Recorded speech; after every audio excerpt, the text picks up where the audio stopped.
outside and down the back of the leg. Oftentimes it will be, some will say, oh, well, you need to roll your IT band, or it's an IT band syndrome that's going on. And perhaps that could be the case, but oftentimes it's really, and the source of this would be, I will actually give you the source, because I really like Travell and the trigger point therapy books that were discovered in the 40s and the 50s, and she was really the grandmother of the whole trigger point therapy and understanding pain referral. So when you start working in this way, you want your mind to start thinking, okay, if I have pain all the way running down my leg, you can imagine that there's probably something that's triggering that. And now you can start thinking that if you have pain in your shoulder, it may not be just a specific shoulder injury. If it's a chronic pain, right? We can look for other areas or referral trigger points. And so that's what we're going to work on today, is the trigger point piece, and then the stretching for that, for those specific areas that tend to refer sciatica pain. Okay, so I'm going to talk about the gluteus medius, and hopefully you can see this maybe with the black mat. Not able to see it. Let me do this side, maybe you'll see it better. Okay, so gluteus medius is a muscle band that runs along through the back, and probably you could just use your own fingers and find a spot that's tender, and that is where we are going to put the ball. And then we're going to do another piece, and that is the piriformis. That's usually the second place, that when those 2 points are knotted, they will refer pain or radiate pain down the entire leg. So we're going to see if we can get a hold of those today. We're going to use our tennis ball or a cross ball, or if you have a tool, you can use that. So these are the 2 pieces. I can feel them already on me. They're definitely tight. I've been training for another Spartan, so hopefully this will also help as we release. So the first piece, the first gluteus medius, is a band that runs across. You'll find it's down below the iliac crest, so the bone, it's down below. And it's not going to hurt to get into a few different places. You're probably going to find, if you just touch in there, you're going to probably find one that is tender. And once you've got that, that's the point where we're going to put the ball. We're going to then find, after that, the piriformis and put the ball there. You could do the roller, but I really like balls because they hit the specific spot. Roller is kind of a bigger surface. So what we're going to do is we're going to relax on the back, and we're going to put the ball, again, your choice on that. Tennis ball is fine too. And you're going to find that spot. Now, I'm going to go ahead and put my ankle on my knee, but that may be really hard if you've been in a lot of pain. So you don't necessarily have to do that, but you can open up and you can begin. So we've got the ball on the spot. It's not going to move. We're not going to dig in there. We're not going to roll around on it. You're going to stay put once you've got the spot. And once you have that spot, you can use a gauge of from 1 to 10, 10 being extreme. And we're going to look for it to go down. So already I'm on that, and I can feel the releasing going down from, it started out pretty high, and it's already down quite a bit, even when I'm going through a little bit of shearing here. So you don't have to do major movement to get that. You could do just a little bit of shearing and extending, and even just sitting on that. If you're able to relax your ankle on the knee, you can do that. So across the iliac crest, that gluteus medius is what we're looking for. It's the band that comes across. Then we're going to find a little bit lower, almost like right into the dimple. There's a cigar-shaped muscle called your piriformis, and we can go in there. Whoop, there it is. Wahoo! So we're going to find that. Again, you're not trying to create pain.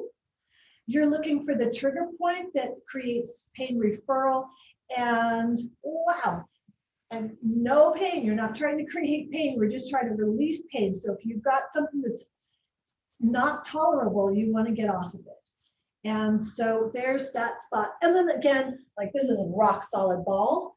Probably if I were on a tennis ball or on one of these smaller balls, I could handle a little bit more. So you can also get it slightly from the side and get that spot. And once you've got that spot and you've gauged from 10 down, you want it to come from that 10, lowering down at least half, ideally more, and it usually takes about 30 to 45 seconds to release.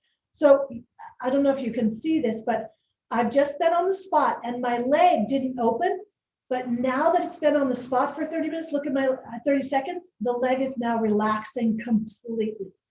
That's what you want to see happen. So you could get on that spot and let's say I'm open there. That's about as tight as wide as I can go. It's pretty tight there. I can feel like pinching there. Now I've got the trigger point and now I'm just going to relax on it. And you can even watch this for yourself, how the muscle will just start to release. We didn't dig in there. We're not doing any kind of rolling around on it. I'm literally on the trigger point and it's releasing on its own. So you can see the leg falls to the floor naturally because we've just released the trigger point. And then you're going to notice that the leg functions better. It's going to stretch better. And then we can go into our stretching after we've done the trigger point. I'm all about balancing. So I don't like doing, even though if it's on one side and we only think the pain's on one side, I always like to do both sides. So I want you to take the time to go ahead and do the other side. So you'll find that. And I'm sure we can find one. So we'll go ahead and find that gluteus minimus first. Once we've got that spot, this side isn't so bad. So I can easily put my ankle on my knee, get that spot, and I'm just going to stay. Found one that's about an 8 or a 9. We're breathing, we're staying relaxed, not letting the body get tense. And then I can feel it's starting to release, but it's not quite there. I bet there's more in the piriformis that's still triggered and maybe even a little bit more spot. And actually, what's interesting, and I'm using this squishy ball and it's too squishy. It's not doing the job. So I am going to go back to this one, even though this wasn't that pleasant. You have to pay attention to yourself. Remember, it's self-care. You're not trying to create pain, but this little puppy did the job. So I'm going to go back to it. And having some fun little tools in your toolbox, oh my goodness, they can make all the difference in the world. I keep one of these in my car. Actually, I don't have a car, but my former's car, when I borrow his car to drive, and it works so well. So there's the spot. I got it. Now we've got the hard ball, and it's starting to release. Not pushing it, not forcing it, not trying to force this release at all. Okay, you're letting it release on its own. It's like detangling hair. You want to coax it out gently. You don't want to force it. You don't want to yank it. All right, so there's that spot. Let's go find that piriformis. Remember, the piriformis is it's closer to the dimple area, and you can maybe get into it if you want to open to the side. You could do that. Now, let's see if this side does the same exact thing, where I'm so tight I can feel that that's not going to loosen. It feels like it's not going to go anywhere, but let's see if it does start to loosen. So listening to your body and breathing.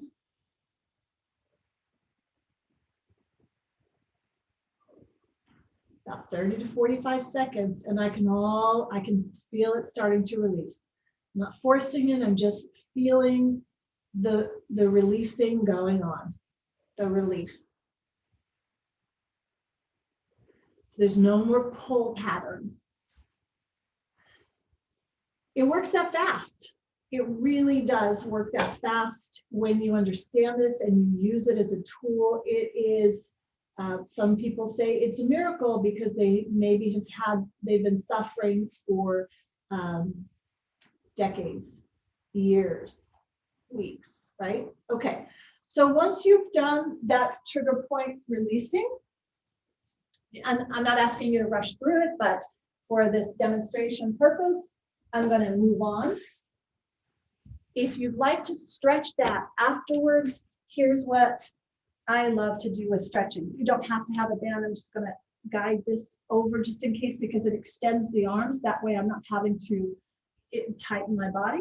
Just stay relaxed. Okay, so to get a hold of that glute and to stretch the glute and the piriformis area, we can bring it in closer to the chest.